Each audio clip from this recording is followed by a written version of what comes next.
ሰላም እንዴት ሰነበታችሁ ቤተሰቦቻችን?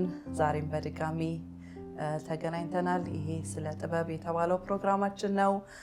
እንደምታስታውሱት ባለፈው ሳምንት ከዶክተር ነብዩ ጋር የሚገርም ጊዜ አሳልፈናል። ካለፈበት የህይወት ተሞክሮ ያሳለፋቸውን ቻሌንጅ እያነሳ ለኛ የሚጠቅመንን የህይወት ልምዶችን አካፍሎናል።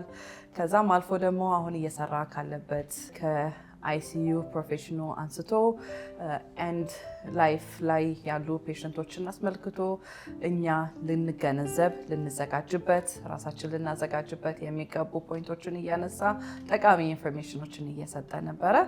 ዛሬም ደግሞ እንደገና በመካከላችን ስለተገኘ በጣም አድርገን እናመሰግናለን ዶክተር ነብዩ። ከዛ በጣም ቢዚ ከሆነ ስኬጁል ላይ ቆርሰ ለኮሚኒቲው የሚጠቅም ነገር ለማስተላለፍ ከኛ ጋር ስላለን በእኔና በኤሉዬ ስም በጣም አመሰግናለሁ። እንዴት ሰነበትክ? እንዴት ናችሁ? እኔም እንደገና ስለጋበዛችሁኝ በጣም ደስ ብሎኛል። እንዴት ናችሁ እናንተ? እኛ እንግዲህ ባለፈው ከነገርከን በኋላ ብዙ ጥንቃቄ እያደረግን ነው። ዛሬ እንግዲህ ስለ ፕሪቨንቲቭ ኬር ትንሽ እንድንወያይ ስለ ጤና ትንሽ እንድንወያይ አስበናል። እኔ ፕሪቨንቲቭ ኬር የሚባለውን ነገር ራሱ የሰማሁት እዚህ ሀገር ከመጣሁ በኋላ ነው እና እዚህ ሀገር እንደመጣሁ ለሄልዝ ኢንሹራንስ ለመስራት እድሉን አግኝቼ ነበር እና ኮንሴፕቱን አንደርስታንድ ለማድረግ በጣም የተቸገርኩበት አንዱ እንትን ነው። ምክንያቱም ኢትዮጵያ ካልታመም ከሐኪም ቤት ምን ልትሰራ ትሄዳለህ? ሲምፕተሞች ሲኖሩ ነው ሐኪም ቤት፣ ለዚያውም እነዛ ሲምፕተሞች ሲቪየር ሲሆኑ ነው ሐኪም ቤት የምትሄደው እንጂ እንዲያው ጤነኛ ነውኝ ወይ ብለህ ጤነኛነትን ቼክ ለማድረግ ወደ ሐኪም ቤት አይሄድም እና እዚህ ሀገር በመጀመሪያ አንደርስታንድ ለማድረግ የተቸገርኩት ነገር ነው። ሰው ጤነኛ ከሆነ ጤነኛ ነው ለምን ሐኪም ቤት ይሄዳል የሚለውን ነገር አንደርስታንድ ለማድረግ የተቸገርኩበት ነገር ነው።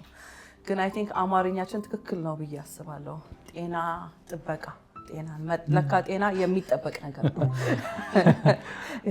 መጠበቅ ያለበት ነገር ነው እና እስቲ ስለ ፕሪቨንቲቭ ኬር አዌርነስ ብዙ የኛ ኮሚኒቲ የለውም እና ኢቨን ኢንሹራንሱ እያለ ብዙዎቻችን አንጠቀምበትም። አገር ቤትም ላሉ ምንድን ነው ጤና እንዴት ነው የሚጠበቀው? እንዳልሽው አገር ቤት እኛ ራሳችን እንደ ሕክምና ባለሙያ ራሱ ያን ያህል ካልቸሩም የለም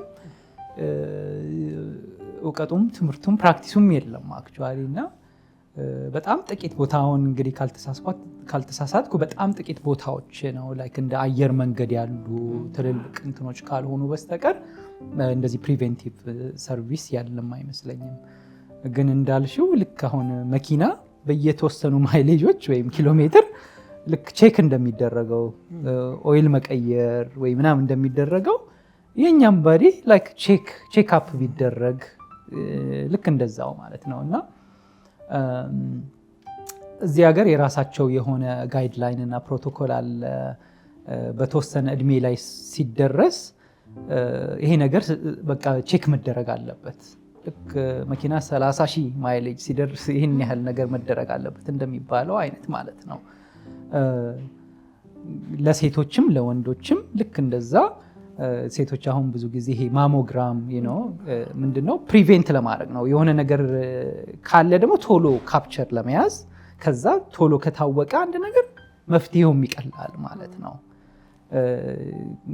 በተለምዶ እንደዚህ ኮሎኖስኮፒ እኛ ሀገር እንደዚህ አይደረግም እና ፕራይመሪ ኬር ከተቻለ እንግዲህ ሰው ቢያንስ በአመት አንድ ጊዜ ሄዶ ያለውን ሁኔታ የደም ምርመራ ሊሆን ይችላል፣ ፊዚካል ቼክአፕ ሊሆን ይችላል። እንደዚህ አይነት መደረጉ ምንድነው ጥቅሙ? የስኳር በሽታ እንኳን ቢኖር በእርሊ ስቴጅ ላይ ይገኛል። አንድ ሰው ልክ በቃ ኮማ ውስጥ እስኪሆን ድረስ አይጠብቅም ማለት ነው።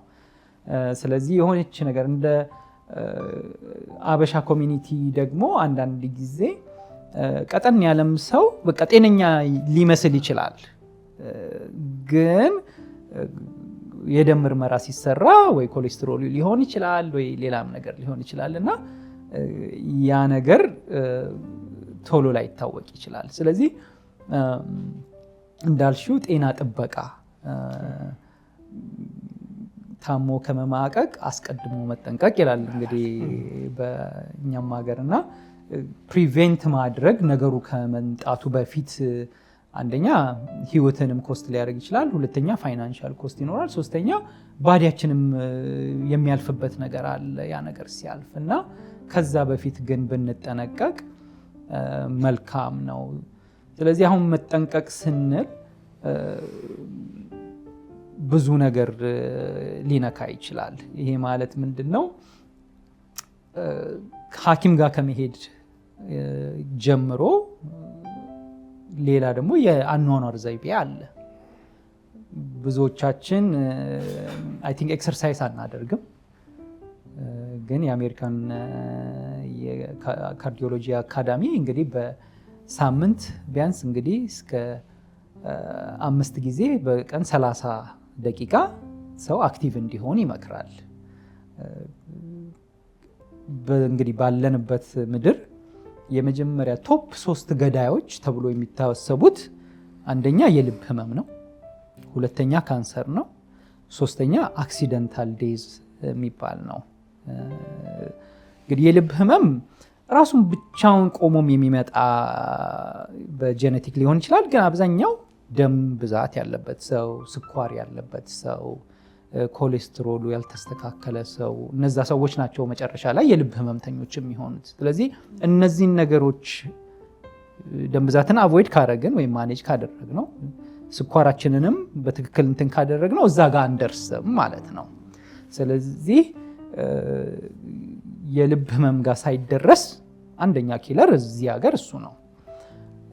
ካንሰርም ቢሆን የተወሰነ የጄኔቲክ ኮምፖነንት ቢኖረው ከአመጋገብ፣ ከኤክሰርሳይዝ፣ ላይፍ ስታይል፣ መጠጥ ከመጠጣት ሊሆን ይችላል፣ ሲጋራ ከማጨስ ሊሆን ይችላል።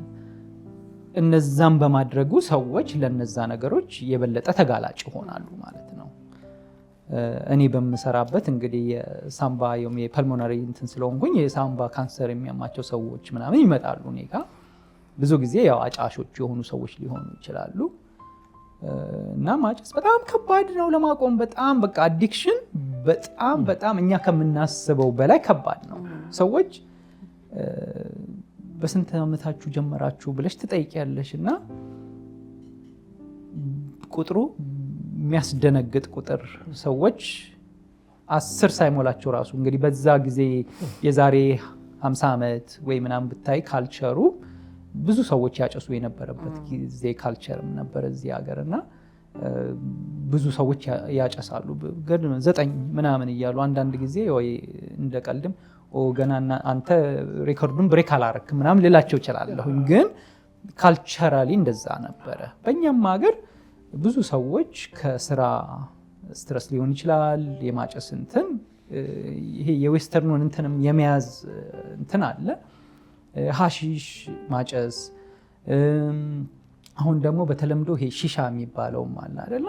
እሱ አሁን በጣም ፖፑላር እየሆነ ነው። እንደውም እዚህም ባለንበት ምድር የኛ ኮሚኒቲ ፒክአፕ የሚያደርገው ነው። እንደውም እሱ በጣም የተጠናም ነገር ስላልሆነ የሚያመጣው ነገር ከሲጋራም የበለጠም ሊሆን ይችላል ባይዘዌ። ምክንያቱም ያልተጠና ነገር ነው አንዳንድ ጊዜ የሚቀላቀለውና ኢንሄል በሚደረግበት ጊዜ ሳምባችን ውስጥ ገብቶ የሚያመጣው ጉዳት በጣም ከፍተኛ ነው። በሶስተኛ ደረጃ አክሲደንታል ዴዝ የሚባለው ለምሳሌ እንደ ኦቨርዶዝ ሊሆን ይችላል። በጣም የማይነገር ነገር ነው በእኛ ኮሚኒቲ እንደውም ወይም የካር አክሲደንትንም ምናምን የሚጨምር ነው። አስቢ ሶስተኛ ኪለር ነው በአሜሪካ። አሁን እኛ ባለንበት ሀገር በመንግስት ደረጃ እንግዲህ መንግስት በጣም ይሄ ነገር ችግር ነው ብሎ እየሰራ ያለው ነገር ነው። የተወሰኑ መድኃኒቶች ስትሪቶች ላይ ይወጣሉ። እነዛ ሰዎች አቢዩዝ ያደርጓቸዋል። ከዛ አዲክትድ ይሆናሉ ሰዎች እና ለዛ አዲክሽን ሰዎች ያንን ነገር በማንኛውም ሚንስ አግኝተው ሰውነታቸውን ማርካት ነው የሚፈልጉት። ስለዚህ የአዲክሽን አልፎ ህይወትን ኮስት ያደርጋል። ስለዚህ ያን እንዴት እንጠበቅ?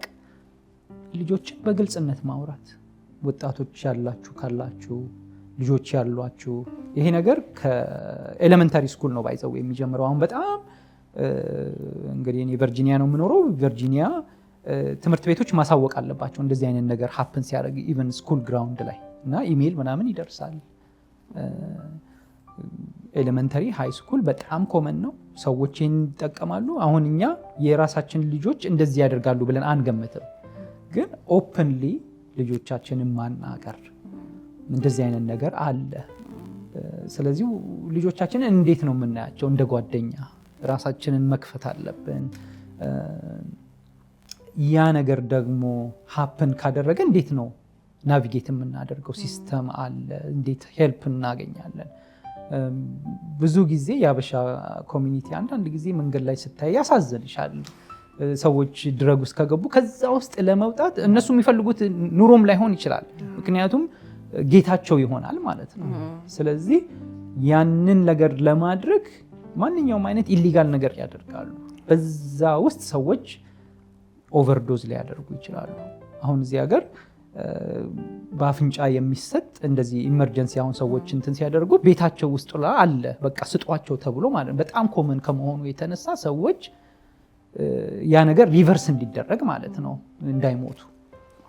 ስለዚህ ይሄ በብዙ ኮሚኒቲ ኮመን የሆነ ነገር ነው፣ በእኛም ኮሚኒቲ ያለ ነገር ነው። ስለዚህ አዌርነስ ቢፈጠር ልጆች ትምህርት ቤት ሲሄዱ ለድረግ ሊጋለጡ ይችላሉ ብሎ ማሰብ በያን የሀብታምም ኮሚኒቲ ይሁን የድሃውም ኮሚኒቲ ይሁን ኤኒ ዎክ ኦፍ ላይፍ ይሄ ችግር አለ።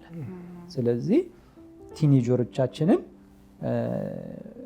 በጀጅመንታል ሳይሆን እኛ አሁን የጄኔሬሽን ጋፕ ስላለ ከዛ የመጣን አሁን ያሉት ልጆች አንደርስታንድ ማናረጋቸውም እውነት ለመናገር። ስለዚህ ጆሮ መስጠት፣ ለነሱ ጊዜ መስጠት፣ አንዳንድ ጊዜ 2 ወይ 3 ስራ ከመስራት ይልቅ ለቤት ለልጅ ኢንቨስት ማድረግ እነሱ ላይ ታይም ኢንቨስት ማድረግ።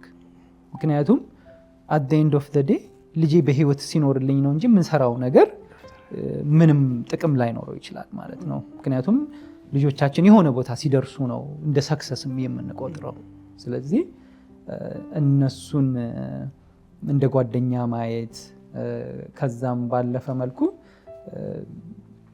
በቃ ሊሚቴሽን ማስተማር፣ ተግዛስ ማስተማር፣ በመጽሐፍ ቅዱስ እነሱን ማቅናት፣ እነዚህ ነገሮች በጣም ልጆቻችን ብዙ ቦታ እንዲጓዙ ይረዳቸዋል። ስለዚህ አሰ ኮሚኒቲ ያው ፕሪቬንሽን፣ ሐኪም ማየት፣ ላይፍ ስታይል፣ እኛም አበላላችንም አመጋገባችንም እሱንም ይጠቀልላል። ምንድን ነው ፕራዮሪቲያችን በህይወታችን? አመጋገቤን ትቼ የሆነ ነገር ላይ ገንዘቤን ኢንቨስት ከማደርግ ራሴን ህይወቴን ጠብቄ የትኛው ጋር ነው ፕራዮሪቲ ኢን ላይፍ ዞር ብሎ ማየት መልካም ነው ብዬ አስባለሁ። ዶክተር ነቢይ አሁን ስታነሳ አንድ ትዝ ያለኝ ነገር ምንድን ነው እንግዲህ እንዳልከው የልብ ህመም መጀመሪያ ኪለር ተብሎ ነው የሚታሰበው። አንዳንዴ እንዳልከው አንተ ቅድም ልብ በሽታ ናቹራሊ ወይ በጄኔቲክስ ሊመጣ በሆነ ምክንያት ልብ ራሱን ችሎ የራሱ በሽታ ሊሆን ልብ ሊታመም ወይ ደግሞ ሌሎች ነገሮች ለልብ በሽታ ኮንትሪቢዩት ሊያደርግ ይችላሉ የሚል ያነሳውና ለምሳሌ ምን አይነት ኬዞች ናቸው ለልብ ህመም ሰዎችን ይዳርጋሉ ተብሎ በሜዲካሉ የሚታሰቡት? ለምሳሌ ኬዞቹን ብቻ ሳይሆኑ እውነት ነው በኮመንሊ አሁን አመጋገብ ምናምን ልንል እንችላለን፣ ግን በሽታዎች ትሪገሪንግ የሆኑ በሽታዎች ያንን ለምሳሌ እነኚህ በሽታዎች ሞር ለልብ ህመም ኮንትሪቢዩት ያደርጋሉ። እነኚህ በሽታዎች ላይ ሞር መስራት አጠቃላይ የልብን ጤና ለመጠበቅ ይረዳል የምትላቸው ነገሮች ምናልባት አሉ በተያያዥነት? አዎ እነሱ ምንድን ነው የሚያካትቱት?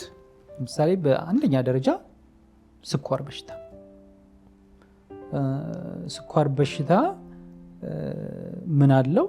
የአጭር ጊዜ ኮምፕሊኬሽን አለው፣ የረጅም ጊዜ ኮምፕሊኬሽን አለው እና ስኳራችን ባልተቆጣጠርነው መጠን ምን ያደርጋል? ደም ስራችን ላይ የሚመጡት ቼንጆች ይኖራሉ እና መጨረሻ ላይ የልብ በሽታ የሚሆነው ምንድነው? ወደ ልብ የሚሄደውን ቧንቧ ይዘጋዋል ማለት ነው። ስለዚህ ያንን ጋር ከመድረሱ በፊት ስኳርን መቆጣጠር ማለት ነው። ሁለተኛ ደም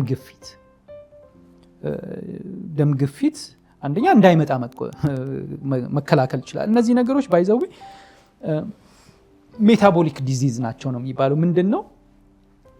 ከአበላል ከክብደት የተወሰነ ደረጃ ከጄኔቲክስም ሊሆን ይችላል። እነዚህን ነገሮች ግን በምግብና በኤክሰርሳይዝ በጣም ብዙ ነገሮቻችንን መቀየር እንችላለን። ሰዎች የግድ መድኃኒት ጋር መሄድም ላይኖርባቸው፣ በተለይ መጀመሪያ መድኃኒት ሊወስዱ ይችላሉ። ግን የሆነ ደረጃ ላይ ከወረደላቸው በኋላ በምግብና በኤክሰርሳይዝ ራስን ዲሲፕሊን በማድረግ ራስን በመግዛት እነዚህን ነገሮች መቀየር ይችላል። ከመድኃኒትም ሊወጡ ይችላሉ በጣም ከተቆጣጠሩት ማለት ነው። እዛ ካልተደረሰም በመድኃኒት ግን ነገሩን መቆጣጠር ይችላል። በሶስተኛ ደረጃ ኮሌስትሮል፣ ጥሩ የሆነ ኮሌስትሮል አለ፣ ባድ ኮሌስትሮል አለ። ባዱ ኮሌስትሮል እሱ ቁጥሩ በጨመረ ቁጥር የልብ ታማሚነታችን አደጋ እየጨመረ ነው የሚመጣው። ስለዚህ የምንጠቀመውን ቅባቶች ሊሆን ይችላል። እነሱን እንግዲህ እኛ አንዳንድ ጊዜ ትንሽ ጨው በዛ ካላለ ቅባቱ በጣም እንትን ካልጣፈጠ ወጡ እንትን ላይል ይችላል። ግን ሁሉ ነገር በሞዴሬሽን ቢሆን በቃ ባላንስ እያደረጉ ላይፍ ስታይልን ማየት መልካም ነው። ሌሎች እንደዚህ የኪድኒ ዲዚዝም ያለባቸው እንደዚህ ያለባቸው እንደ ሎንግረን የልብ ህመምተኞች ሊሆኑ ይችላሉ እና ያንን ፕራይመርሊ ያንን ነገር እዛ ላይ ፎከስ ማድረግ።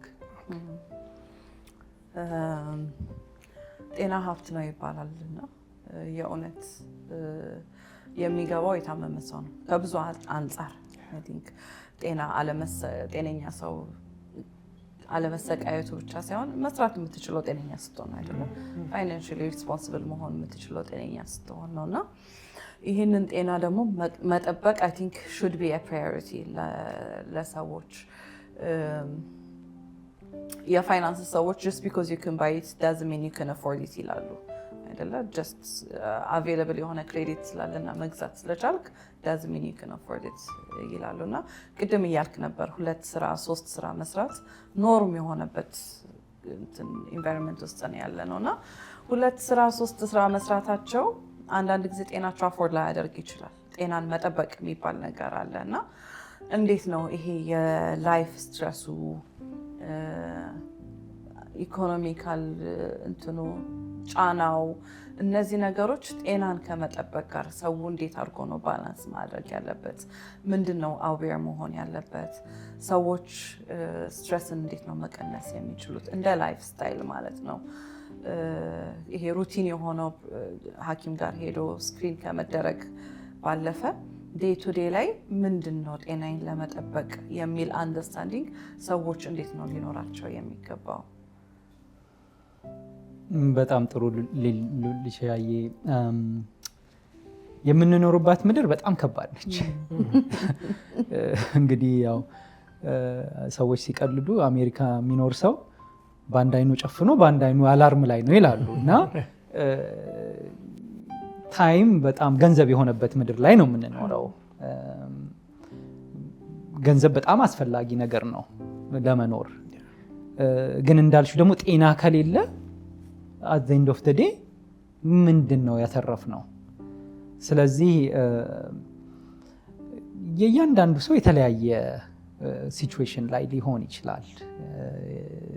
ሰፖርት የምታደርገው የቤተሰብ ብዛት፣ ምን አይነት ስራ እንደምትሰሪ፣ ኢንከምሽ ምናምን ሊወስነው ይችላል። ግን በተቻለ መጠን ግን ሰዎች በቂ እንቅልፍ ራሱ ማግኘት አንድ ጤነኝነት ነው ማለት ከዛ ይጀምራል።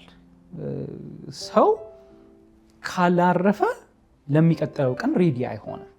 ስለዚህ የምንሰራው ለምሳሌ 16 ሰዓት 18 ሰዓት ወይም 20 ሰዓት የሰራ ሰው ባዲው ሊያርፍ አይችልም።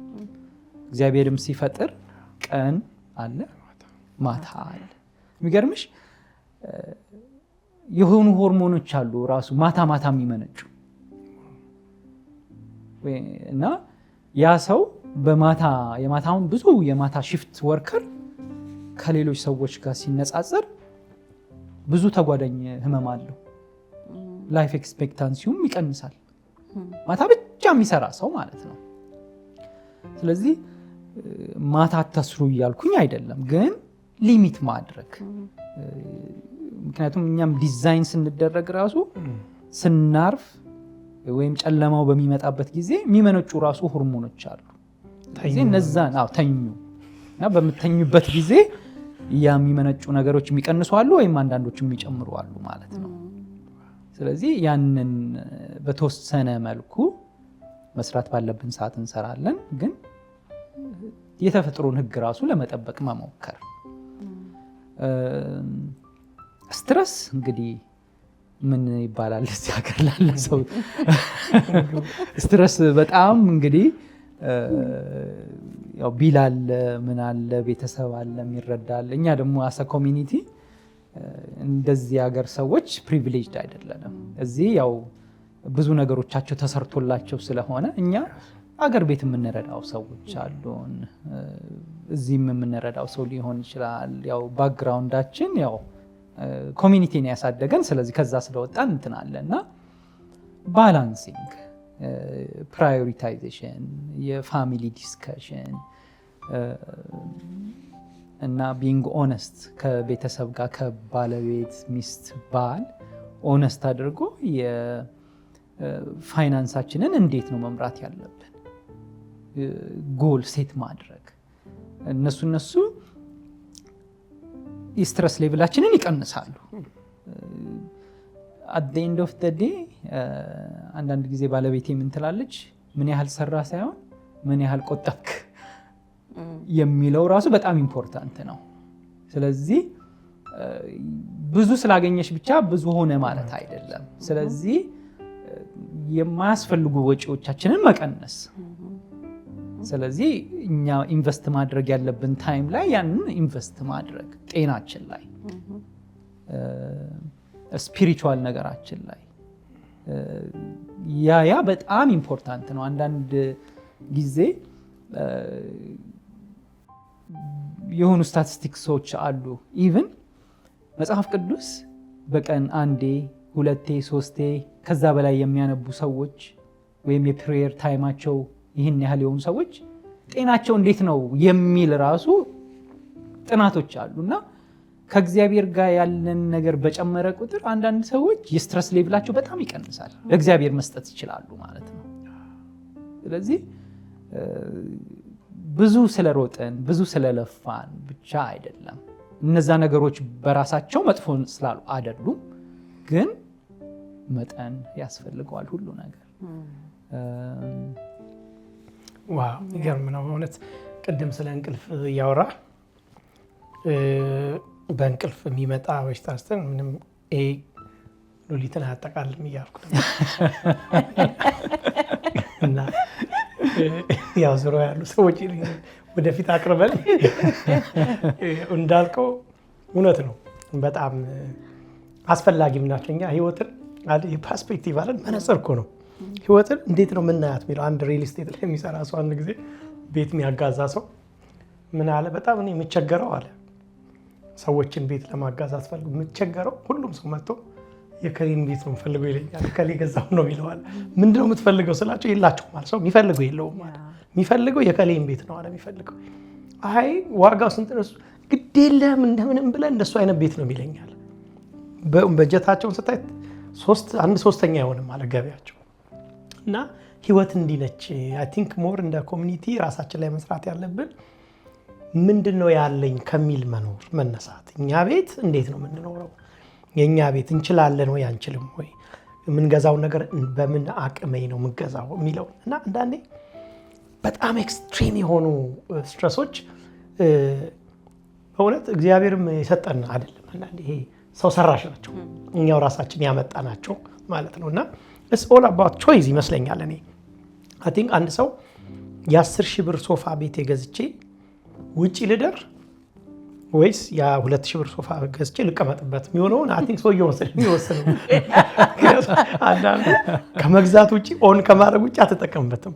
እና እነኚህ ስትረሶችን ራስህ ላይፍን ማኔጅ እንዴት ላድርግ የሚሉት አንዳንድ እይታዎቻችን ጤናችንን መልሰው ራሱ አፌክት መልሶ የማድረግ ወይ ደግሞ ጤናችንን የመገንባት ነገር እንዳላቸው ነው ማስበው። እና በተለይ እንደው ምግብ ላይ እንደው እኔ በፍጹም ከሕክምና ጋር የተገናኛለሁ አንተ ነህ እኔ እንደውም አንዳንድ ከዚህ ጋር የተገናኘ ነገር ስናገር ጥንቃቄ ያደርጋል። ምክንያቱም እናጥኛ ስላልሆነ ግን የሚባሉ ነገሮችን ግን እኔ ያሰማሁት አንድ የሆነ ሰው ሲናገር ነው የወሰድኩት። ምግብን እንደ መድኃኒት ካልወሰድክ መድኃኒትን እንደ ምግብ ትወስዳለህ ሲበሰብቻለሁ። እና የእውነት አስፈላጊ ሊሆን ይችላል። ምናልባት ወደፊት የአመጋገብ ጥበብ ራሱ ያስፈልጋል። እና ማለት እንደኔ ካሁን ማለት ምግብ እንትን ነው ለኔ ሆነስትሊ አሁን እኔ እንደውም አንዳንዴ እንደ ጓደኞቼ መካከል እንቀላለዳለን እና እኔ ለምግብ የሚጠፋ ጊዜ ራሱ የጠፋ ነው ይመስለኝ። የሚገርም ናቹራሊ እንትን ያለኝ ስተቴ ብዬ ማስበው ምግብ በቃ ቶሎ ቀርቦ ቶሎ በልቼ የምነሳበት ሰዓት ነው የሚታየኝ እንጂ እና የሆነ ሰዓት ላይ ጨጓራዬ ምናምን በጣም ይረብሸኝ ጀመር ማለት ነው። እና ምንም የአንተ በሽታ ቶሎ መብላት ነው ቶሎ መብላት ነው። ቀላል ነው። አንዳንዱ ሲምፕል ነገር አዙረ ሲምፕል ትሪትመንት እንትን አለው ያን እየቀለደ ነበርና እውነት እኔ ጠቃሚ ነው ይመስለኛል። እንደዚህ እንዴት አድርጌ ልከላከል የሚሉትን ማወቃችን የሚለው እንደው ትንሽ ሪፍሌክት ጤና መጠበቅ አይደል? እውነት ነው ኤሉዬ ያልከው። ስልክ እንኳን ገዝተን ከቨር አድርገን አይደል በደንብ ፕሮቴክት አድርገን እንይዘዋለን የሆነ እንዲያገለግለን ስለምንፈልግ ረጅም ጊዜ አብሮን እንዲቆይ ስለምንፈልግ እና ይሄ ያለንን ጤንነት ግን በዛ ሌቭል እናየዋለን ወይ ከአመጋገብ። እኔ በእንቅልፌ ቅድም ይሉ እንዳለው አልደራደርም። እንቅልፍ ሰዓት በጣም የምወደው ጥቅስ መጽሐፍ ቅዱስ ጥቅስ ነው። ቀን ለስራ ማታ ለእንቅልፍ ለእረፍት ነው እና ማረፍ ባለብን ሰዓት ማረፍ። አሁን እንደዚህ ስንል ይሄ እንደ ሌክዠሪ አይደለ? የሞላለት ነው ይሄን ማድረግ የሚችለው የሞላለት ነው የሚበላውን አስቦ መብላት የሚችለው የሚል አስተሳሰብ ብዙ ሰው አለው። አለማወቅ ነው ወይንስ እውነት የሞላለት ብቻ ነው ይህንን ማድረግ የሚችለው? በትንሽ ነገር ራሳችንን መጠበቅ አንችልም ወይ?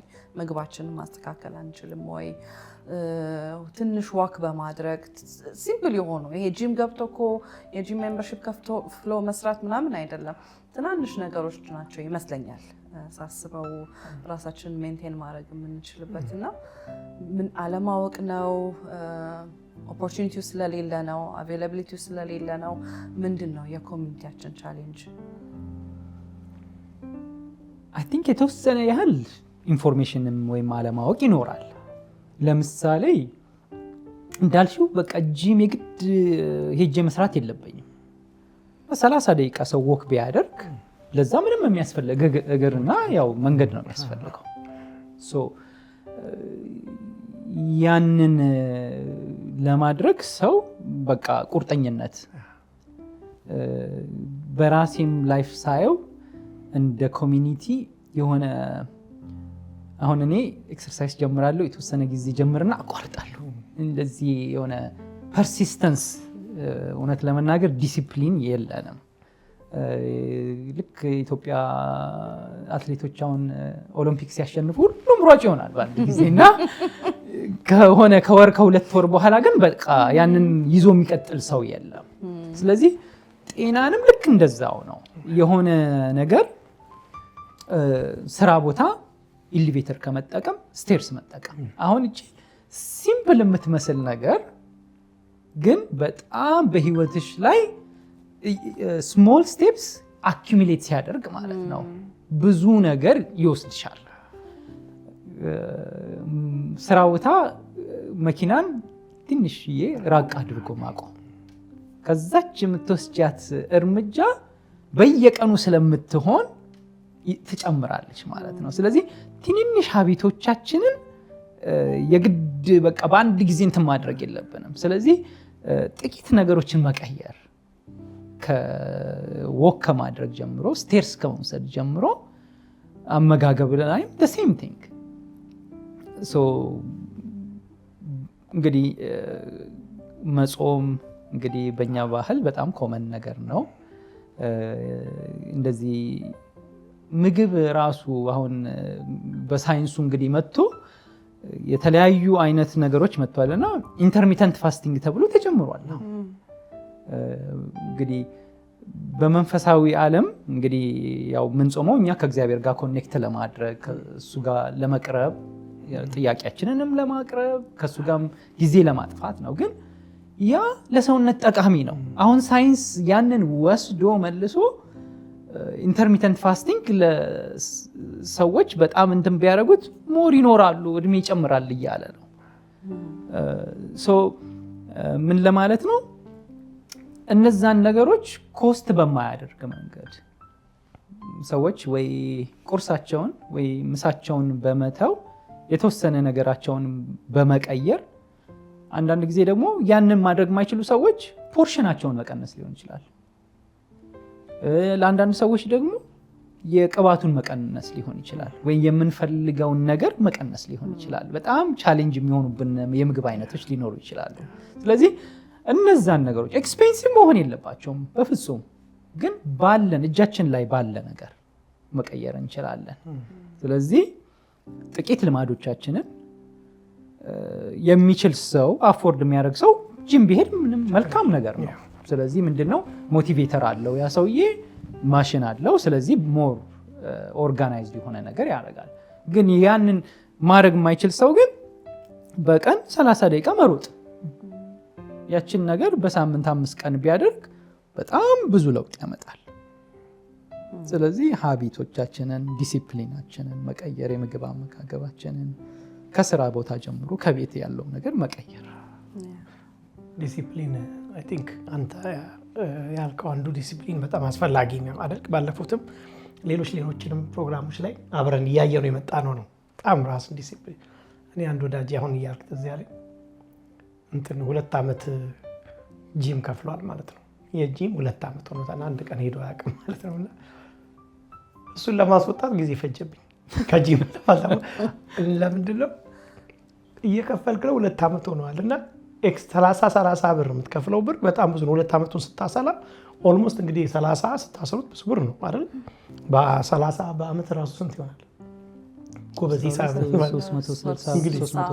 አስበው እንግዲህ በዶላር አስበው ያን የሚያክል እና ሊቀጥል ሲሆን እኔ ውጣ አልኩት። ኧረ ምንም አታውቅም ስለው ጥሩ አይሰማኝም ማለት ከወጣው እንትን ያልኩ ይመስለኛል።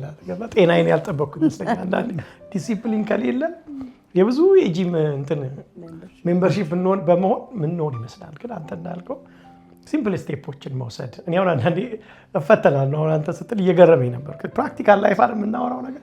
እኔ ወደ ኦፊስ ገባ ኤሌቬተሩ ጋር ቆሜ ኤሌቬተሩ ጋር 3ኛ ፎቅ ላይ ነው። እንደዚህ በሞት ራሴ ጋር እከራከራለሁ። በዚህ ብል ልግባ ወይስ በዛ ልሂድ እያልኩ እቺ ስቴፕ በጤና ነው እንግዲህ ወክ አድርጎ መሄድ። ግን እዛች ጋር ቆሜ ከራሴ ጋር ስታገል አየዋለሁ።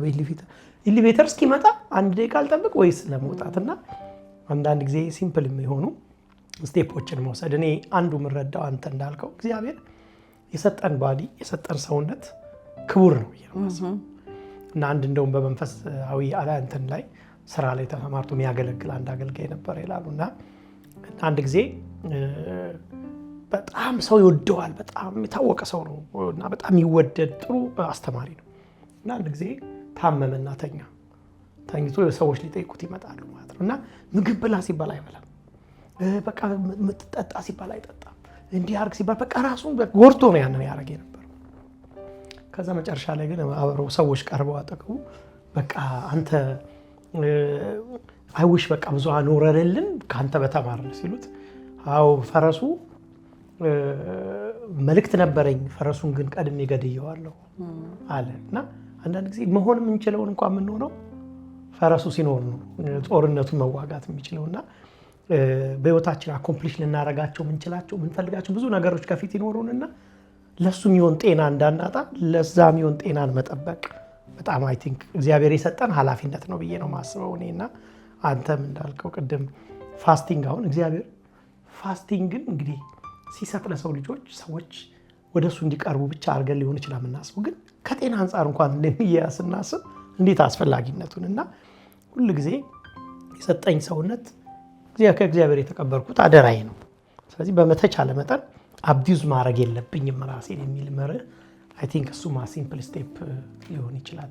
ያው ፕራክቲካሊ እንድናውለው የእውነት ሲሪየስ ነገር እውነት ነው። ትልቅ ነገር ነው ይሉዬ ያልካቸው ቅድም እያልክ የነበረው አሁንም ያልከው ጤና አደራም ነው መጠበቅ ያለብን አንድ ነገር ነው እና ቅድም ደስ የሚል ኤግዛምፕል እያስቀመጥክ ነበረ። የ10 ሺህ ብር ሶፋ ገዝቶ ከዛ ያንን 10 ሺህ ብር ለመክፈል ራስን ስትረስ ከማድረግ ነገሮችን በልክ በማድረግ ኑሮን ማኔጅ በማድረግ ትናንሽ ስቴፖችን በመውሰድ ይህንን አደራ መጠበቅ ፈረሱን አለመግደል አይደል? እዛ ያሰብነው ዴስቲኒ ላይ የሚያደርሰንን ሙሉ ጤናችንን መጠበቅ መቻል አንድ ትልቅ ነገር ነው የሚለው ነገር ጥሩ ሀሳብ ነው።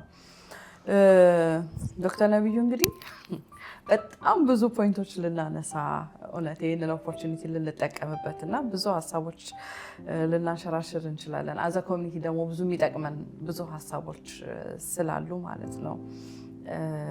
ግን ካለን የጊዜ እጥረት የተነሳ እንዲያው በእኛ ኮሚኒቲ ብዙ አንደርስታንድ የማይደረግ ብለን የምናስበው ብዙ ሰዎች ደግሞ ስትራግል የሚያደርጉበት አንድ ነገር ፖስትፓርተም ነው ብዬ አስባለሁ። እና ምን ትለናለህ ስለ ፖስትፓርተም ዲፕሬሽን? ሪያሊቲ ነው ወይ? አንደርስታንድ መደረግ ያለበት ነገር ነው ወይ? አዘ ፋሚሊ አዘ ኮሚኒቲ ምንድን ነው ማወቅ ያለብን ነገር? እንግዲህ እንደ ቤተሰብ እንግዲህ አንድ አካል ሚስት አለኝ፣ ልጆች አሉኝ። ስለዚህ በዛ ውስጥም ሁላችንም የምናልፍበት እንትን ነው እና ብዙም ደግሞ ዲስከስ የማይደረግ ቶፒክ ነው። ሰዎች ብዙ ጊዜ በዛ ውስጥ ሲያልፉ ለራሳቸው ይዙታል እና በጣም ፔኑ በጣም ብዙ ጊዜ ሊቆይ ይችላል። አንዳንድ ደግሞ በጣም ሆረር ስቶሪዎች ደግሞ ሀፕን ካደረጉ በኋላ ወደ ኋላ ስንመለስ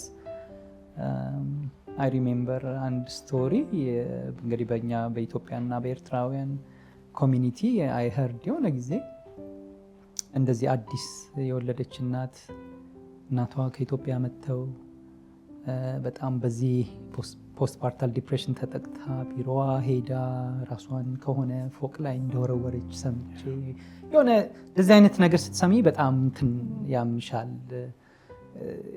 እና ደግሞ ቤት ውስጥም ያለ ሰው አይረዳሽም። የሚያሳዝነው ነገር ምክንያቱም ፊልም የምታረጊው ነገር ፐርሰናል ስለሆነ እና በጣም ኮመን ነገር ነው። ብዙ ጊዜ ዲግሪው ይለያይ እንጂ በጣም ብዙ እናቶች የሚያልፉበት ነገር ነው እና የተወሰነ ሲምፕቶሞቹን እንግዲህ ብናይ ኢሞሽናል እና ሜንታል ሲምፕተም አለው። ያ ሰው በቃ ብዙ ጊዜ ፐርሲስተንት የሆነ በቃ ሀዘን ሳድነስ ይሰማቸዋል ወይም ሆፕለስነስ። ምንም ነገር ብታደርጊለት ለዛ ሰው በቃ ከዛ ስቴት አይወጣም።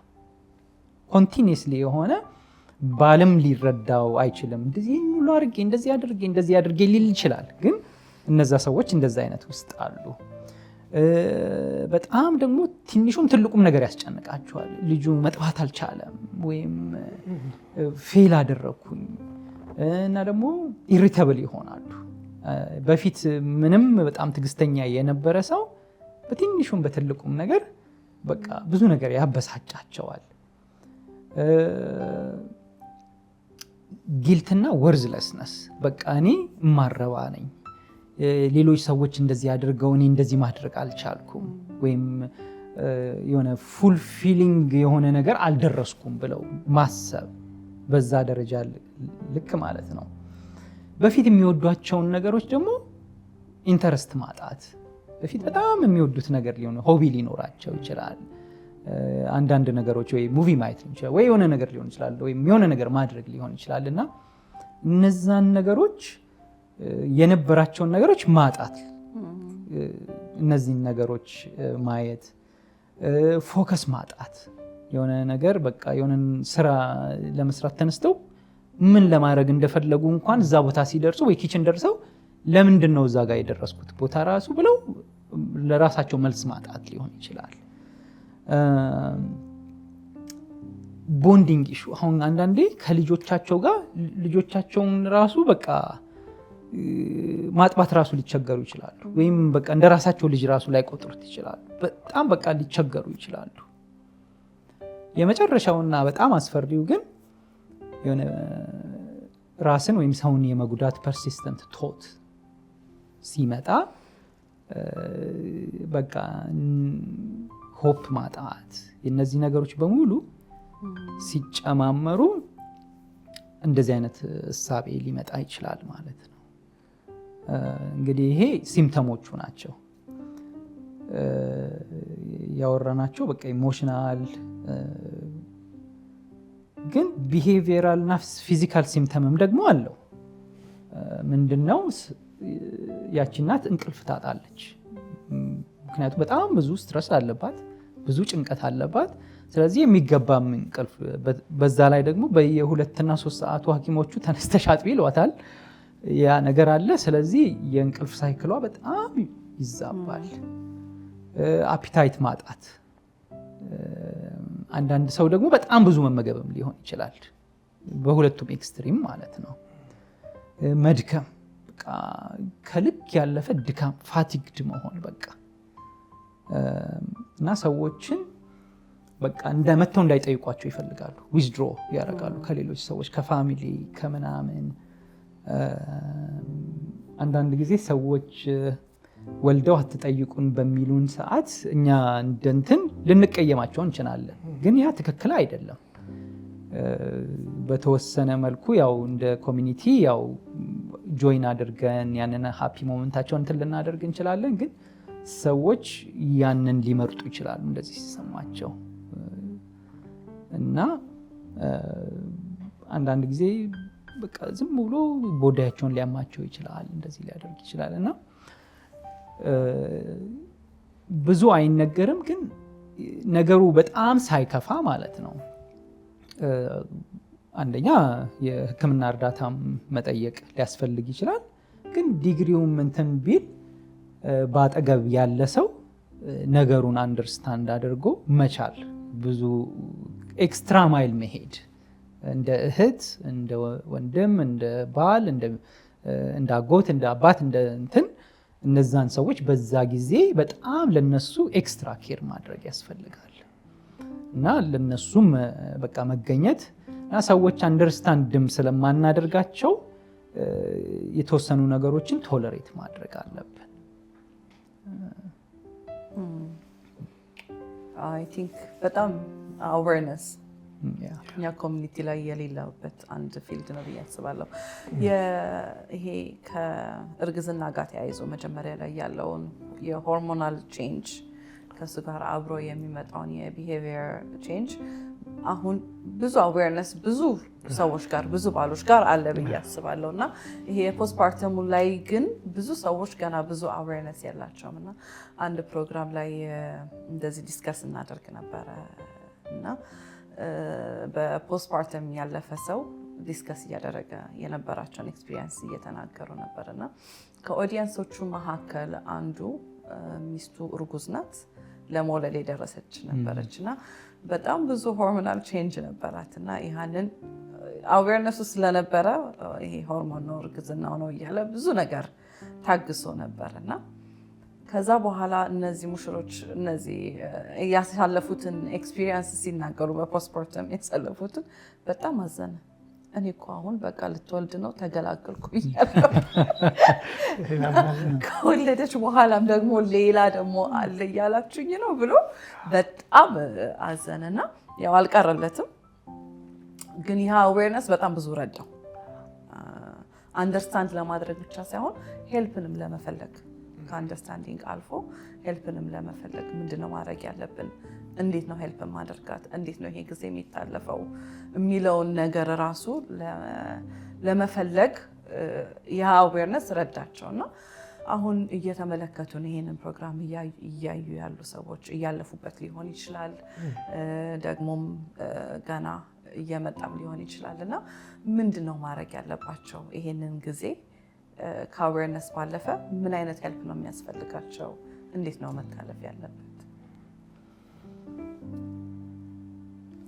የመጀመሪያው ነገር እንዳልሽው ይሄ ዝግጁነት፣ በጣም ልብን ሆድን ማስፋት ከፓርትነር ወይም ከባል በጣም ይጠበቃል፣ ወይም ከቤተሰብ እና እነሱ ቢነጫነጩ እነሱ የሆነ ነገር ቻሌንጅ በሚያልፉበት ጊዜ ያንን አኮሞዴት ለማድረግ በጣም ዝግጁነት ያስፈልጋል። እንዳልሽው ያ ሰው ስለሰማና እንትን ስላደረገ ረዳውና አንዳንድ ጊዜ ደግሞ አንደርስታንድ ላናደርግም እንችላለን። ምክንያቱም ያ ሰው ፊልም የሚያደርገው ራሱ ብቻ ነው ፊልም የሚያደርገው።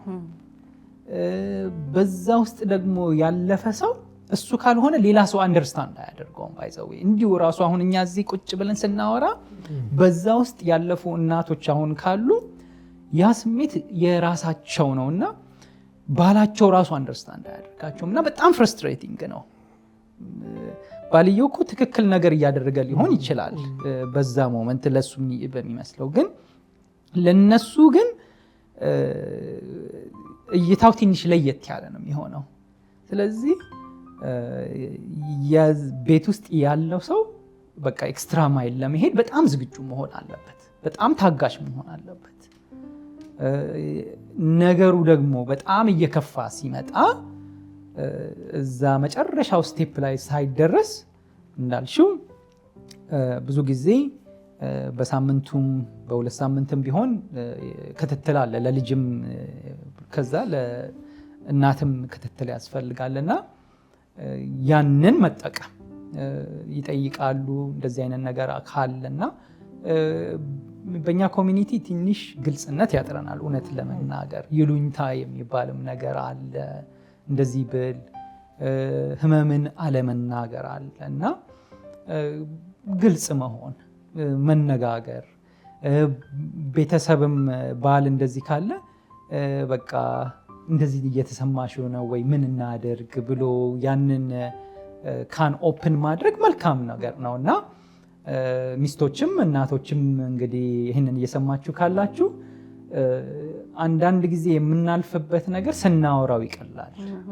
በውስጣችን ያለው ነገር አንሎድ ማድረግ አለብን። ያንን ነገር ስታወጪው አትሊስት ከዛ ነገር ሸክምሽ ይቀላል እና ባልም በተወሰነ መልኩ እንዲረዳሽ ያ ነገር አለ ብሎ አትሊስት በቃ ያውቃል ማለት ነው። መጥፎም ነገር ጋር ከመድረሱ በፊት የሆነ ቦታ እንዲሄድ ለሱ መንገድ መክፈቻ ይሆናል ማለት ነውና ባሎች ደግሞ በጣም ትዕግስት፣ ያው እንግዲህ ብዙ ጊዜ ያበሻ ወንዶች እንታማለን በትዕግስት እንደዚህ ኬር በማድረግ በምናምን እንታማለን እና ያንን ካልቸር መቀየር፣ አንዳንድ መልካም የሆነውን ባህል መውሰድ ጥሩ ነው እና ሚስቶችን መንከባከብ፣ በዛ ጊዜ ከስራ መውሰድ ማሳለፍ፣ ያቺ ጊዜ በጣም ክሪቲካል ስለሆነች በዛ ጊዜ ከነሱ ጋር ሞር ማሳለፍ፣ ልጅ ኬር ማድረግ አለ፣ ይሄ ነገር አለ። ከዛ በኋላ ደግሞ የቤት ውስጥ ደግሞ ነገር ሲኖር ሰፖርት ሳይቀር፣ በተለይ በዚህ በአሜሪካ ባለው ሴቲንግ በጣም እጅግ በጣም ከባድ ነው። ኢማጂን ኢትዮጵያ እንግዲህ ያለውን ነገር ታውቃላችሁ፣ ሰው እንዴት እንደሚታረስ እንግዲህ 40 ቀን ነው ምናምን ከአልጋም ራሱ ላይ ወርዱ ይችላሉ። ያለው የሰፖርት ሲስተም አለ። እዚህ ደግሞ ስንመጣ እኛና እኛ ብቻ ነን። ስለዚህ ያለው የስትረስ ሌቭል በጣም ከባድ ነው። ኢቭን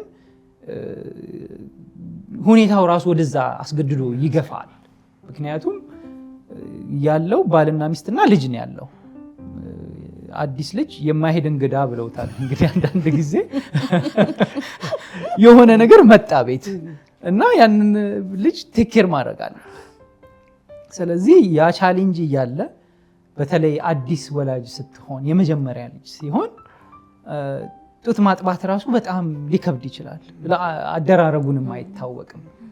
አንዳንድ ጊዜ ደግሞ ጡት አልወጣም ይላል እና ፍረስትሬት ያደርጋል እና ያ የኔ ጥፋት ነው ብሎ የማሰብ ራስን ብሌም ከማድረግ ደግሞ ይጀምራል እና የሷ ምንም ጥፋት ላይሆን ይችላል እና ከዛ ኢንፎርሜሽን በቃ ጡት እንዲወጣልኝ ምን አይነት ምግቦችን መመገብ አለብኝ፣ ምን ማድረግ አለብኝ የሚለውን ነገር ከህክምና እንትን ማየት እንደዚህ በዚህ ባለፉ እናቶች ጋር ደግሞ ኤክስፒሪየንስ ሼር ማድረግ እንደዚህ አይነት ነገሮች ቢኖር ያ ነገሮች ይጠቅማል እና እዚህ ላለን ወይም ዩሮፕም በሰሜን አሜሪካም ላሉ ሰዎች ያለው ቻሌንጅ ከኢትዮጵያ ካለው ቻሌንጅ በጣም ከፍ ያለ ነው እና እንደ ኮሚኒቲ ደግሞ ሰፖርት ብንደራረግ በእንደዚህ ጊዜ ፋሚሊው ከፈቀደ እነዛን ፋሚሊዎች በቃ መርዳት በዛ ጊዜ ምክንያቱም ብቸኝነቱ አስቢው ያለው እንትን ዲፕሬሽን ያመጣል በደንብ እንኳን ከወሊዱ ጋር ከተያያዘ ውጭም ጀምሮና አሰ ኮሚኒቲ ያው ለአንዳችን እንግዲህ ለሰው መድኃኒቱ ሰው አይደል እንደዛ። ዋው በጣም ጠቃሚ ነው ነብይ። አንድ ጥያቄ መጨረሻ ማነሳለህ በእኔ በኩል አሁን ይሄ ምን ያህል ጊዜ ነው ማለት አሁን ቅድም እንዳልከው መጠበቅ በትዕግስት ባሎች ትሪት ያርጉ ሚስቶቻቸውን ይወቁትና ይታገሱ የሚል ይሄን በዚህ ውስጥም ሰዎች ሊያልፉ ይችላሉ እንዲህ አይነት ሲምፕተም ውስጥ ያሉ የሚያልፉ አሉ እና እነሱ ምናልባት የምትመለከቱን ሰዎችም ካላችሁ እንዳለው እህቶቻችን እናቶች ሆናችሁ እንደዚህ አይነት ነገር ውስጥ ተስፋ መቁረጥ ወደ ቅድም እንዳሰጠው ምሳሌ ራስን ወደ ሌሎች ነገሮች መክተት ማንም ሰው እንደማይረዳ ግን ሄልፕ እንዳለ አንደኛ እግዚአብሔር አለ የሚረዳ ወደዛ መምጣት ሁለተኛ ግን ደግሞ ሄልፕ ፕራክቲካል የሆነ ሰዎች ደግሞ ሊረዱን የሚችሉ ከህክምና አንፃርና ምን ያህል ነው ረጅመቱ አልማጣ አንድ ሴት ለምሳሌ የሆነ ነገር ውስጥ እንዲህ አይነት ስሜት ውስጥ ሲገባ ከዚህ በኋላ ስንት ዘመናዊ ሁሉ ነው የምኖረው የሚል ጥያቄዎች ሊነሳ ይችላሉ። ምን ያህል ጊዜ ነው እንደዚህ ብሎ ሜዲካል የሚታሰበው እንዲህ አይነት ነገር ከሰውነት ውስጥ ቶታሊ እንትን ይላል ተብሎ የሚታሰበው ምን ያህል ጊዜ ያለው ሊሚት? እንግዲህ ይሄ ከወሊድ ጋር የሚገናኝ ነገር ስለሆነ የተወሰነ ሳምንታት እስከ ወራትም ሊቆይ ይችላል እና እንደ መጠኑ ሲቪሪቲ እና እንደ ሁኔታው ሊለያይ ይችላል እና ሊቀጥል ይችላል። አንዳንድ ሰዎች ደግሞ ያው ከዚህ የጀመረ ደግሞ እየቀጠለ የሚቀጥልም ሊሆን ይችላል። ምንድነው ያው ይሄ የዲፕሬሽኑ ሲምፕተም ካለፈም በኋላ በተወሰኑ ነገር ሊንገር እያደረገ ሊቀጥል የሚችልበት ሁኔታም አለ እና ግን የመጀመሪያ ጥቂት ሳምንታት ግን ደሞስ ክሪቲካል የሚባሉት በቃ ጥቂት ሳምንታት እነዛ ጊዜ በቃ አዳፕቴሽን አዲስ ኢንቫይሮንመንት ነው። ስለዚህ ያንን አዳፕት የምታደርግበት ሰሞን አዲስ ልጅ አለ የሆነ ስትረስፉል ነው ሁሉ ነገርና እነዛ ጥቂት ሳምንታት በጣም ክሪቲካል ናቸው። ግን ሄልፕ በቃ እኛ እንደ ኮሚኒቲ ግልጽ መሆን አለብን። ሄልፕ መፈለግ አለብን። ሄልፕ መፈለግ ዊክ መሆን አይደለም። አይ ቲንክ እሱን ነው በጣም በአጽንኦት መናገር የምፈልገው። ምክንያቱም ህይወትን ሴቭ እስከማድረግ ማለት ነው ይሄ እንትን የሚያደርገው። ምክንያቱም ለወለድነው ልጅ መኖር አለብን፣ ለቤተሰባችን መኖር አለብን፣ መቀጠል አለብን እና ያንን እንትን ለማድረግ ዊሊንግነስ ያስፈልጋል። እኛ አገር ቤት አይ ቲንክ የማረስ እንትናችን ካልቸራችን በብዙ ሰው የታጀበ ነው አይደለ? ደጋግሞ የሚጠይቅ ሰው አለ። ቤት ውስጥ ሰው አይጠፋም፣ ቤተሰብ ይመጣል። በብዙ ታጅበን ነው እነዛን ቀናቶች የሚያሳልፉት እና ብዙም ይሄ የፖስትፓርተም ዲፕሬሽን ብዙም አይታወቅም ወይም ብዙ ሲባል አንሰማም። ካለማወቅ ይሁን ወይም በእንደዚህ አይነት ነገር ውስጥ ታጅበው ከማለፍ የተነሳ ይህንን ኢንተርቴን ሳያደርጉት ስለሚያልፉ ነው የሚል ሀሳብ አለና አሁን የመጀመሪያ ካፕል ኦፍ ዊክስ በጣም ክሪቲካል ናት ብለሃል እና ያችን ጊዜ ላይ የሚያሳልፉት ጊዜ እዚህ ሀገር በቂ ሳፖርት ካለ በቂ ኬር ካለ ወደ ዲፕሬሽን ያለመሄድ ነገሩን ፕሪቨንት ማድረግ ይቻላል ወይንስ እንዴት ነው ሜዲካሊ? አይ ቲንክ ኬዝ ባይ ኬዝ ቢሆንም አይ ቲንክ ሰፖርት ሲስተም በጣም ጥሩ ነገር ነው። አንዳንድ ጊዜ የሰው ፐርሰናሊቲም አለ። አንዳንድ ጊዜ ሰው የማይፈልግ ሰው አለ። ፕራይቬሲ ትንሽ እንትን የሚያደርጉ ሰዎች ካሉ ሪስፔክት ማድረግ። የእንቅልፍ ጊዜም አለ ደግሞ አንዳንድ ጊዜ ሰውን በጣም ሲበዛ እናት የምትተኛበት ጊዜም ይጠፋል እና ያም አፌክት ሊያደርግ ይችላል። ግን ኦቨርኦል እንዳልሽው ፖስትፓርተም ብቻም ባይሆን ኦቨርኦል ጀነራል ዲፕሬሽን እግዚአብሔር ሲፈጥረን ከሰው ጋር ነው። በቃ ለአዳም ሔዋን ተፈጠረችለት፣ ሰው ያስፈልገዋል። እዚህ አገር መተን እንግዲህ ከነበረው ጋጋታ እኔ አሁን የመጀመሪያ ነገር በጣም እንትን ያለኝ መንገድ ላይ ሰው አላይም ነበር። መጀመሪያ ሰው የት ነው ያለው ብዬ ጠየቅኩኝ። ራሴን የጠየቅኩት መጀመሪያ የመጣው ሰሞን ማለት ነው። ይህ ሁሉ ሰው የት ነው ያለው? እኔ ኢትዮጵያ መንገድ ላይ ስትሄጂ ሰው ነው ያለው፣ ሰው የለም። እዚህ እቤት ስትገቢ ብቻሽን በር ዘግተሽ እንትን የምትይ ከሆነ እነዛ ነገሮች በጣም አፌክት ያደርጉናል። በቃ ሰው ያስፈልጋል። በተወሰነ ደረጃ ብቻውን የሚኖር ሰው ካለ ጓደኛ ያስፈልገዋል። እና ሰው በጣም በቃ እኔ አሁን እዚህ የማየው በሽተኛ ፕራይመርሊ የግድ ዲፕሬሽን ምናምን ነገር አይደለም፣ ግን ባለማጋነን ወይ 90 ወይ 95% የሚሆኑት በሽተኞች ሊስታቸው የመድኃኒት ሊስታቸውን ስታይ የአንዛይቲ የዲፕሬሽን ወይም የሌላ መድኃኒት አለ። ኤቭሪዴይ ላይፍ የሚኖሩ ሰዎች ማለት ነው። ያ ፓርት ኦፍ ዴር ላይፍ ነው። ምንድነው የሚያሳይሽ? የምንኖርበት ላይፍ ስታይል በቃ ፍርሃትን፣ ዲፕሬሽንን አርጎ እየሰጠ በሜዲኬሽን እየታከመ የሚኖር ህዝብ ጋር ነው እየኖርን ያለ ነው ማለት ነው። እና ግን ያ ኢትዮጵያ ውስጥ በተወሰነ መልኩ ቢኖርም ያለን የላይፍ ስታይል የማህበረሰብ ወይም የሶሻል ፋብሪኩ በጣም ኢምፖርታንት ነገር ነው። በጣም የሆነ ቫሊዩ የሆነ ገንዘብ የምታስቀምጭበትም ነገር አይደለም። እና ደግሞ ይሄ ስነ አእምሮ አንዴ የሆነ እንትን ካለ በኋላ እንትኖች ለማድረግ በጣም ብዙ ቻሌንጆች አሉት እና ከመሆኑ በፊት ቢሆን በጣም መልካም ነው። በዛም ነገር ካለፍን በኋላ ሰዎች ያንን ነገር ተረድተው ለሰዎች አቬለብል ቢሆኑ፣ አንዳንድ ጊዜ ጊዜን መስጠት በጣም በቃ ለአንድ ሰው ጊዜሽን ከሰጠሹ እንግዲህ አሁን ፓስተር ይሉ ፓስተር ነው። በጣም ብዙ ሰዎች የሆነ በችግራቸው ጊዜ ይደውሉለታል ወይ ቢሮ መጥተው ያ ቫሊዩ አንተ የምትሰጣቸው ታይም በምንም ነገር ሊቀየር የሚችል ነገር አይደለም። ሰው ባዘነበት ጊዜ ወይም ብቻውን በሆነበት ጊዜ ወይም ማዋራት በሚፈልግበት ጊዜ ለሰው አቬለብል መሆን በጣም በጣም ትልቅ ስጦታ ነው እና ጊዜ ያላችሁን ኢንቨስት አድርጉ ሰው ላይ ኢንቨስት ያደረግነው ጊዜ መቼም ቢሆን ዌስት አይደለም። በቃ ሰው ገንዘባችን ነው። ስለዚህ ጊዜን በአግባቡ መጠቀም፣ ለሰው አለውልህ ማለት በዛ ጊዜ መኖር፣ የሰውን ችግር ማዳመጥ። ሌላ ነገር ላናረግለት እንችላለን። ያንን ሰው ግን ቁጭ ብለን ራሱ ማዳመጥ፣ ፍርስትሬሽኑን መስማት ራሱ በጣም ትልቅ ካውንስሊንግ ነው። በጣም ትልቅ እና በእኛ ሴቲንግ በጣም በጣም የሶሻል ፋብሪክ በጣም የሚያስፈልግበት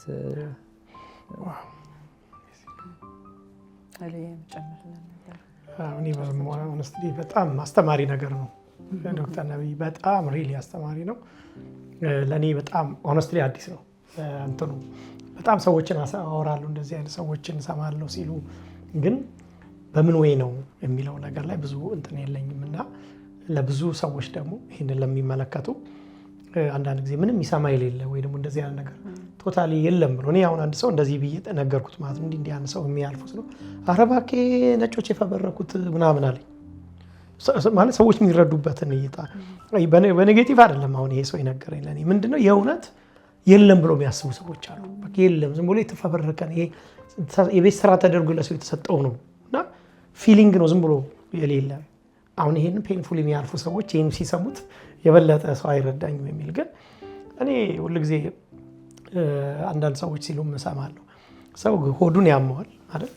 ሰው ራሱን ያመዋል። ሰው እንደዛ እኮ አእምሮውን ሊያመው ይችላል። ሰው ወደፊት ስለ አእምሮ ላይ እናነሳ ይሆናል በደንብ ግን ያመው ይችላል እኮ ሰው ሆዱን እንደሚቆርጠው አይደል? አእምሮውንም ያመው እና ካልቸራችን እንደዚህ የሚያመውን ሰው ስም ሰተን ነው ስናባረር፣ ስናሳድድ ነገር ስናገኝ እንደዛ አይኖርና አንዳንድ ለበሽታዎች ያለን አመለካከት ፈዋሽ እግዚአብሔር የሰራን አምላክ ማንዋል ነው የሰጠን። ሲያስፈልግ እንደ ፈቃዱ ይፈውሰናል፣ ይረዳናል። ደግሞ የሰጠን መድኃኒትንም እኮ ቅጠል ውስጥ ያስቀመጠልን እሱ ነው እኮ አይደል? ካውንስል የሚያደርጉን ለሰዎች እውቀት ሰጥቶ እንድንታከም ሰውን ያስቀመጠ እሱ ነው ብዬ ነው ምናምን ነው። እና ያንንም ሲክ ማድረግ መፈለግ እሱንም በጣም ትልቅ ትምህርት ነው ዶክተር ነቢይ በእውነት በጣም። በመጨረሻ ዶክተር ነቢዩ መጨመር ማለት የምትፈልገው ነገር ካለ ድሉን ስጥና። በመጀመሪያ በጣም አመሰግናለሁ ስለጋበዛችሁኝ። ይህንን ፕላትፎርም ደግሞ ተጠቅማችሁ ብዙ ሰው እየደረሳችሁ ስላለ ሎሊትንም ፓስተር ኤሎንም በጣም ላመሰግን ወዳለሁ። ሲቀጥል እንደተባባል ነው ጥበብ በብዙ ነገር ይገለጣል። ዛሬ የተነጋገርናቸው ጊዜን ማኔጅ ማድረግ፣ ዲሲፕሊን እና ለሰው መድረስ የተባባልነውን ነገሮች አሉ። ከዛ በላይ ደግሞ ቆሞ ሰልፍ ሪፍሌክሽን ማድረግ፣ ህይወት አጭር ነች። በተሰጠን ጊዜ እግዚአብሔር የሚጠብቀን ቦታ አለ እና ብዙ ጊዜ ራሴን ሳየው አባቴ ጋር ሲሄድ ምን ሰራህ ብሎ ሲጠብቅ ብዙ ጊዜ ቤት ውስጥ አሁን አንደኛ የወጣ ልጅ ሲመጣ ደስ ይለናል አይደል? ለእግዚአብሔር አንደኛ እንውጣለት። በተሰጠን ጊዜ የተሰጠን መክሊት አለ። ያንን መክሊት እንጠቀም፣ ቆም እንበል። እኔ በስራዬ ያው የአጋጣሚ ስለነበረ ሰዎች የመጨረሻ ጊዜያቸውን ሲያሳልፉ ስለማይ የተወሰኑ የህይወት ላይፍ ስታይል ለውጥ አድርጌያለሁ ለራሴ እና በዛ ምክንያት አሁን ሚሽን ሰራለሁኝ። በየአመቱ ኢትዮጵያ እንሄዳለን እና እንደዛ እንዳደርግ የሆነ ፊውል ይሆነኛል። ስለዚህ ጊዜን የሚሰጥ እግዚአብሔር ነው። በተሰጠን ጊዜ ደግሞ እግዚአብሔር እንዲሰራ እንፍቀድለት። ሰዎች ብዙ የሆነ ፖቴንሻል አላቸው፣ ጸጋ አላቸው እና ያ እንዲወጣ ራሳቸውን አቬለብል ያድርጉለት እና ታይማችንን ማኔጅ እናድርግ የሚል መልእክትን ያለኝ። አመሰግናለሁ። በጣም እናመሰግናለን ዶክተር ነቢዩ እዚህ ድረስ መጥተህ ጊዜህን ዋጋ ከፍለህ የሚጠቅም ነገር ስላሳለፍክን ሼር ስላደረከን በጣም አድርገን እናመሰግናለን። እንግዲህ ተመልካቾቻችን ከኛ ጋር ጊዜ ስላሳለፋችሁ እጅግ አድርገን እናመሰግናለን። በእውነት በዚህ ስለ ጥበብ በተባለው ፕሮግራም ብዙ ነገር እንደሰነቃችሁ ተስፋ እናደርጋለን። በዚህ ሰሞን ደግሞ ከዶክተር ነቢዩ ጋር ባሳለፍናቸው ጊዜያቶች የእውነት የጊዜ ኮንሰፕት ለየት ያለ አመለካከት እንዲኖረን ያደረገን እየኖርን ያለንበት ይሄ እድሜ አደራም እንደሆነ እንድንመለከት፣ ጊዜያችንን እንደ አደራም እንድንመለከት፣ የቀሩንን ዘመኖች አስበን በምን አይነት ሁኔታ ሰልፍ ሪፍሌክት እያደረግን መጓዝ እንዳለብን የቀረላችሁ ይመስለናል። ከዛ ባለፈ ደግሞ ጤናችንን ስለመጠበቅ አደራ የተሰጠን እንደሆነ እንድናስተውል የነገረን ፖይንቶች ለእናንተ ይጠቅማሉ ብለን ተስፋ እናደርጋለን። በሚቀጥለው ሳምንት ደግሞ በሌላ ፕሮግራም እንገናኛለን። እስከዛ ድረስ መልካም ሳምንት።